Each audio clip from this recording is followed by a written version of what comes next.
সকলোকে স্বাগতম জনাই আৰম্ভ কৰিছো আজি এটা নতুন এপিসোড মৰমৰ ছাত্ৰ ছাত্ৰীসকল আজি আমি বিশেষকৈ আলোচনা কৰিবলৈ লৈছো এটা নতুন টপিক এটো হৈছে সাম্প্ৰতিক ঘটনাৱলীৰ বিশেষ আলোচনা যাক কয় কাৰেণ্ট এফেয়াৰ্স আজি আমি জ্ঞান সাগৰ সলিউশনৰ পৰা কাৰেণ্ট এফেয়াৰ্স হিচাপে কেইটামান গুৰুত্বপূৰ্ণ তোমালোকৰ বিষয়বস্তু লৈ আহিছো বিশেষকৈ পুৰস্কাৰ আৰু সন্মান এই বিষয়ক কেইবাটাও সংবাদ আমাৰ ওচৰত আছে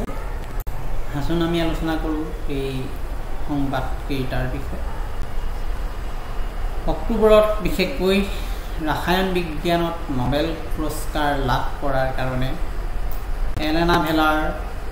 হিৰুটানকাই নামটো এইকেইদিন সকলোৰে মুখত তেওঁলোকে বিশেষকৈ কাৰ্বন কেপচাৰ কেটালাইসিস পৰিৱেশ সংৰক্ষণৰ ক্ষেত্ৰত এক ঐতিহাসিক পদক্ষেপ লৈছিল গৱেষণা কৰি একে সময়তে ভাৰতীয় এগৰাকী বিজ্ঞানী ডক্টৰ মীৰা নায়কক গ্লোবেল এনভাইৰনমেন্টাল এৱাৰ্ড 2025 প্ৰদান কৰা হৈছে কেনেদৰে অসমবাসীৰ বাবে অতি গৌৰৱৰ বিষয় অসমীয়া ভাষী অভিজিত বৰা তেওঁ সাহিত্য একাডেমি যুৱ পুৰস্কাৰ 2025 প্ৰদান কৰা হৈছে অৰ্থাৎ যেতিয়া আমি কি পালোঁ 2025 চনৰ ৰাসায়নৰ নোবেল পুৰস্কাৰ প্ৰাপ্ত professor Elena ভেলাৰ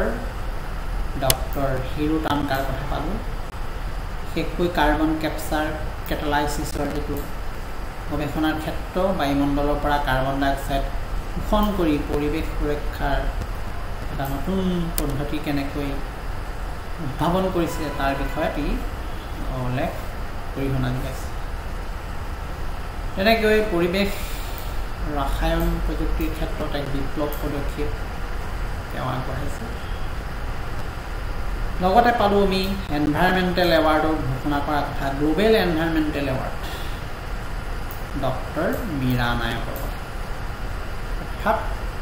solar wine hybrid সিস্টেমৰ লগত তেওঁ অতিকে জড়িত হৈ পৰিছে আৰু এই পুৰস্কাৰটিক তেওঁক ৱৰ্ল্ড এনভাইৰনমেন্ট ফৰামৰ দ্বাৰা প্ৰদান কৰা হৈছে আৰু সাহিত্য একাডেমি যুৱ পুৰস্কাৰ হিচাপে অসমীয়াৰ নামতো অভিজিত বৰাৰ নাম আহিছে তেওঁ বিশেষকৈ এখন গল্প সংকলন সপোনৰ চৰাই বিষয়বস্তু হৈছে সমাজ প্ৰেম আৰু আধুনিক জীৱনৰ দ্বন্দ্ব MCQ বেছ কেইটামান আমি ইয়াৰ পৰা প্ৰশ্ন এতিয়া ল'ব পাৰোঁ এই ধৰণে যে 2025 চনৰ ৰাসায়নৰ নোবেল পুৰস্কাৰ কোনে পাইছে ইয়েছ এলেনা ভেলাৰ আৰু হিৰুটানকাৰ নোবেল পুৰস্কাৰ জয়ী গৱেষণাৰ ক্ষেত্ৰত তেওঁ কি আছিলে তেতিয়া কাৰ্বন কেপচাৰ কেটালাইসিস একে সময়তে গ্লোবেল এনভাইৰনমেন্টাল এৱাৰ্ড 2025 কোনে লাভ কৰিছে ইয়া মীৰা নায়কৰ কথা আমি ক'ব লাগিব সাহিত্য একাডেমি যুৱ পুৰস্কাৰ 2025 অসমীয়া এটা বিশেষ লোকক দিয়া হৈছে কোন অভিজিত বৰা গতিকে এইকেইটা আছিলে একেবাৰে সংক্ষেপে জ্ঞান সাগৰ সলিউশনৰ আজিৰ কাৰেণ্ট এফেয়াৰ্ছৰ যেটো পডকাষ্ট তোমালোকৰ বাবে ৰেডি কৰি আনিছোঁ এই ধৰণৰ